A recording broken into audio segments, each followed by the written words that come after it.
कोल्हापुरात दारूला पैसे देत नसल्याच्या रागातून मुलानं आईच्या डोक्यात वरवंटा घालून ठेचून तिचा निर्घुण खून केलाय। हा प्रकार बुधवार दिनांक 15 रोजी सकाळी 6:30च्या सुमारास राजेंद्रनगर येथील साळुंखे पार्क परिसरात भारतनगरमध्ये घडलाय।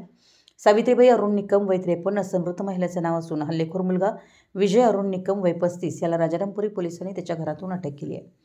घटनास्थळाने राजारामपुरी पोलिसांकडून मिळालेल्या माहितीनुसार सावित्रीबाई निकम आणि त्यांचा मुलगा विजय हे दोघेच भारतनगर येथील घरात राहत होते। विजय हा व्यसनी असल्याने त्याची पत्नी आणि 2 मुली माहेरी विजापूर येथे जाऊन राहिल्यात। सेंटरिंग काम आणि डिजिटल फलक लावण्याचं काम करणारा विजय सतत दारूसाठी आईला त्रास देत होता।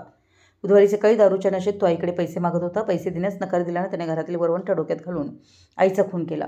त्यानंतर त्याने इस्पुर्ली येथे बहिणीला फोन करून आईचा खून केल्याची माहिती दिली। शेजाऱ्यांनाही घटनेची माहिती देऊन तो दारात बसला होता। परिसरातील नागरिकांनी याची माहिती राजारामपुरी पोलिसांना दिली। पोलिसांनी येऊन हल्लेखोर विजय निकम याला अटक करून घटनास्थळाचा पंचनामा केला। याबाबत राजारामपुरी पोलीस ठाण्यात गुन्हा दाखल झाला आहे।